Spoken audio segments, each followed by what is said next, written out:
जय जय रघुवीर समर्थ। जय जय रघुवीर समर्थ। जय जय रघुवीर समर्थ। उपस्थित सर्व श्रोतेजन हो, आपणा सर्वांना चैतन्य आत्मन या चॅनलचा नमस्कार। आजच्या ग्रंथ वाचनाच्या उपक्रमात आपणा सर्वांचे हार्दिक स्वागत। आजचा आपला ग्रंथ वाचनाचा दिवस क्रमांक 85, वार गुरुवार व दिनांक 26 मार्च 2026। सध्या आपण सार्थ श्री दासबोध या समर्थ श्री रामदास स्वामी लिखित ग्रंथाचे क्रमशः वाचन करीत आहोत। तेव्हा नेहमीप्रमाणे आज सुद्धा आपण ग्रंथ वाचनास सुरुवात करण्यापूर्वी समर्थ श्री रामदास स्वामी यांना गुरुवंदना अर्पण करूया। गुरुर ब्रह्मा गुरुर विष्णू गुरुर्देवो महेश्वरः गुरुर साक्षात् परब्रह्म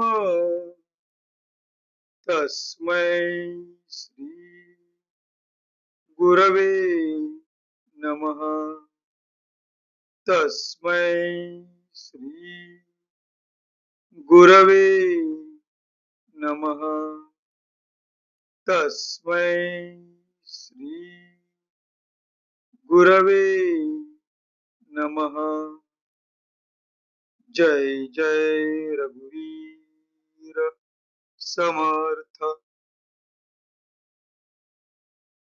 आता आपण सार्थ श्री दासबोध या ग्रंथाच्या श्रवणाच्या फलश्रुतीचे वर्णन वाचूया।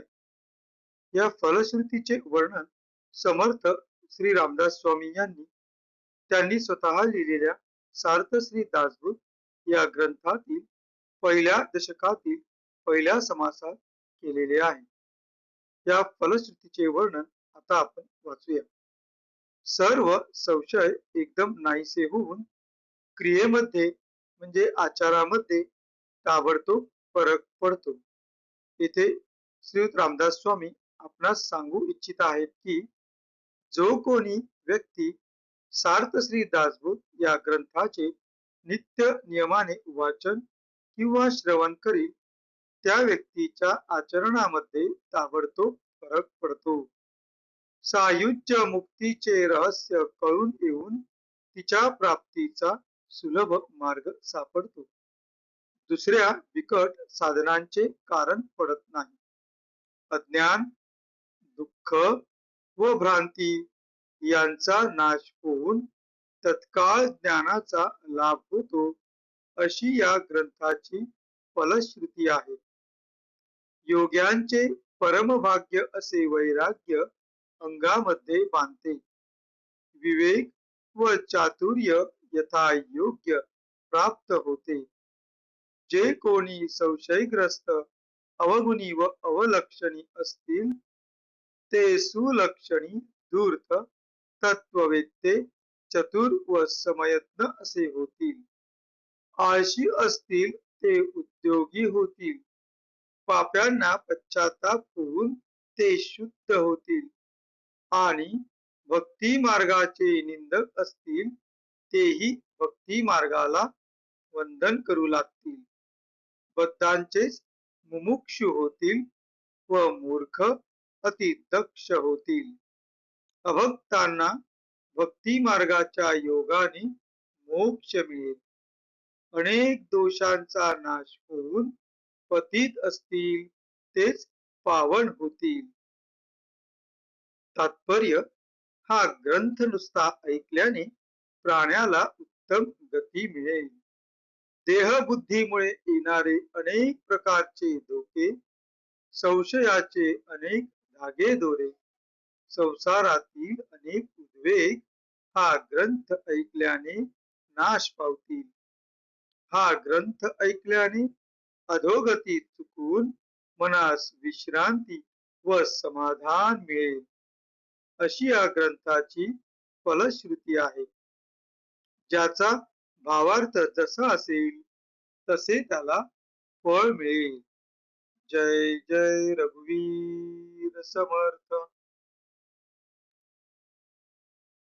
आता आपण सार्थ श्री दासबोध या ग्रंथाच्या क्रमशः वाचनास सुरुवात करूया. सध्या आपण या ग्रंथातील तिसऱ्या दशकाचे वाचन करीत आहोत आणि आजपासून आपण या तिसऱ्या दशकातील 7व्या समासाचे, ज्याचे नाव आहे आधी भौतिक ताप, या समासाचे वाचन करण्यास सुरुवात करीत आहोत.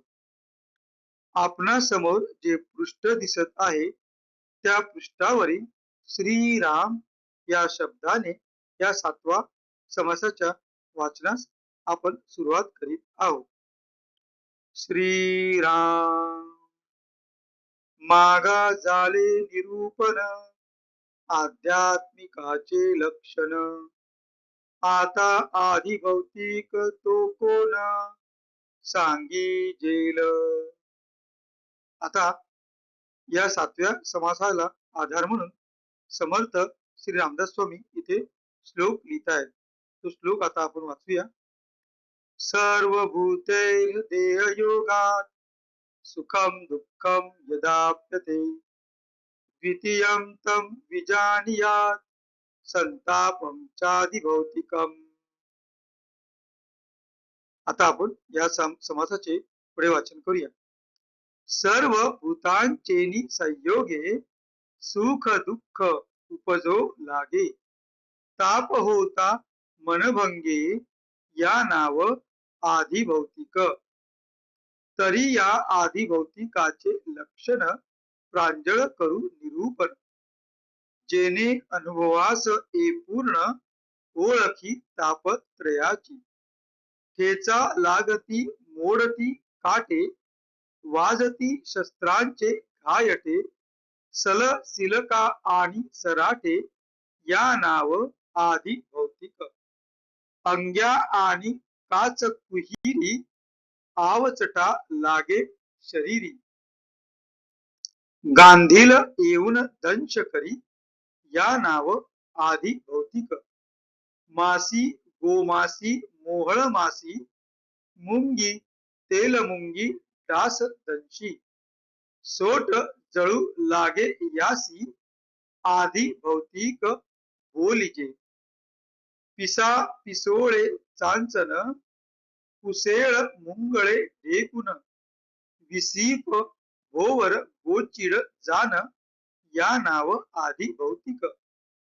गोंबी विंचू आणि विखार, व्याघ्र लांडिगे आणि सुकर.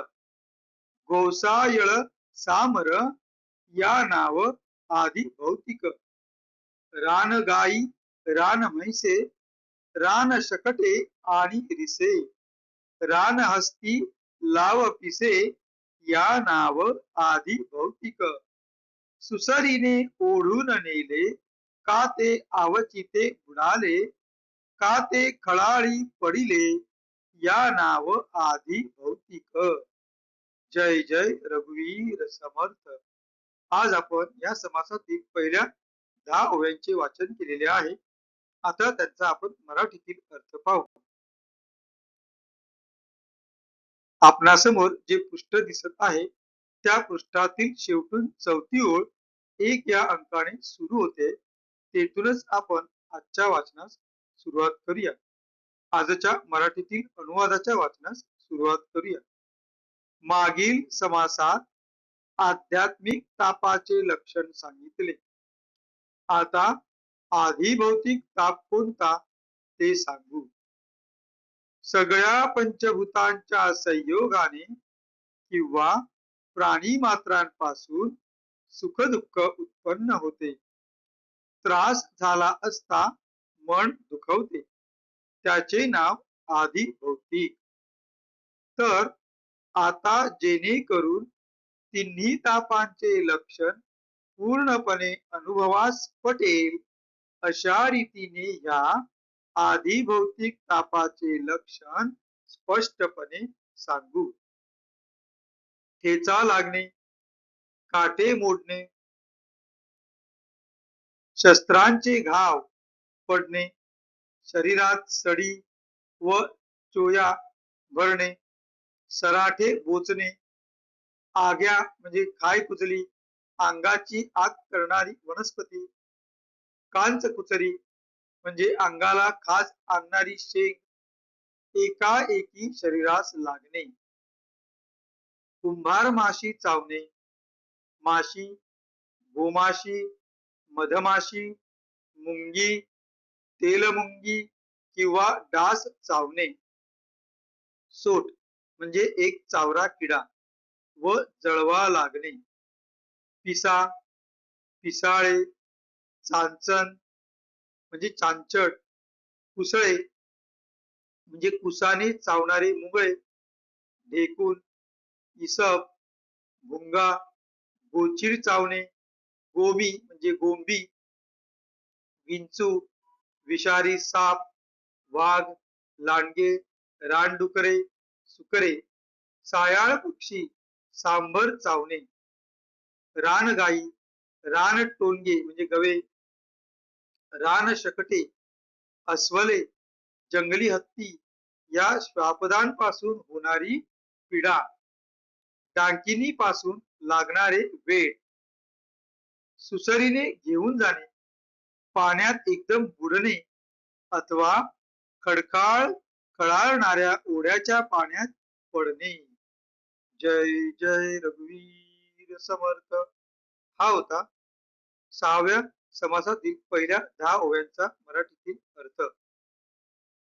आता आपण समर्थ श्री रामदास स्वामी यांना कृतज्ञतापूर्वक वंदन करून आजच्या या ग्रंथ वाचनाच्या भागाची सांगता करूया. शुकासारिके पूर्ण वैराग्य ज्याचे, वसिष्ठा परी ज्ञान योगेश्वराचे, कवी वाल्मिका सारिखा मान्य ऐसा, नमस्कार माझा सद्गुरु रामदासा. जय जय रघुवीर समर्थ. उपस्थित सर्व श्रोतृ वर्गाला पुन्हा एकदा नमस्कार, धन्यवाद. आपण ग्रंथाचे श्रवण केल्याबद्दल खूप खूप आभार. भेटू पुढल्या भागात. जय जय रघुवीर समर्थ.